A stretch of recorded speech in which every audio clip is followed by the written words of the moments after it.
Assembly में नाअहली की ज़्यादा से ज़्यादा सज़ा 5 साल करने का बिल इत्तफाक राय से मंजूर हो गया। बिल की मंजूरी से नवाज शरीफ और जहांगीर तरीन को फ़ायदा होगा। इलेक्शन की तारीख का फैसला इलेक्शन कमीशन को करने देने का बिल भी मंजूर हो गया है। सदर से मुशावरत के बगैर इलेक्शन कमीशन को इंतखाबात की तारीख का इख्तियार मिल जाएगा। तफसीलात जानते हैं अपने नुमाइंदे रिजवान अब्बासी से, लेकिन उससे पहले आपको बताते चलें कि कौमी असम्बली में नाअहली बिल मंजूर। सदर से मुशावरत के बगैर इलेक्शन कमीशन को इंतखाबात की तारीख। कौमी असम्बली में नाअहली की ज़्यादा से ज़्यादा सज़ा 5 साल करने का बिल इत्तफाक की राय से मंजूर हो गया है। बिल की मंजूरी से नवाज शरीफ और जहांगीर तरीन को फायदा होगा। कौमी असम्बली में नाअहली की ज़्यादा से ज़्यादा सज़ा जो है वो 5 साल करने का बिल इत्तफाक की राय से मंजूर हो गया है। सदर से मुशावरत के बगैर इलेक्शन कमीशन को इंतखाबात की तारीख का इख्तियार होगा। कौमी असम्बली में नाअहली की ज़्यादा से ज़्यादा सज़ा 5 साल करने का बिल इत्तफाक की राय से मंजूर हो गया है। बिल की मंजूरी से नवाज शरीफ और जहांगीर तरीन को फायदा होगा।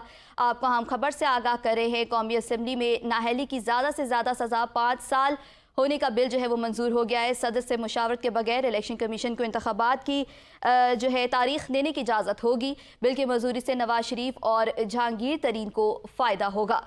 अहम खबर से आपको आगाह कर रहे हैं, इलेक्शन कमीशन की तारीख का फैसला जो है वो इलेक्शन की तारीख इलेक्शन कमीशन को करने देने के काबिल का भी जो है बिल मंजूर हो गया है। सदर से मुशावरत के बगैर इलेक्शन कमीशन को इंतखाबात की तारीख का इख्तियार मिल जाएगा। बिल की मंजूरी से नवाज शरीफ और जहांगीर तरीन को फ़ायदा होगा।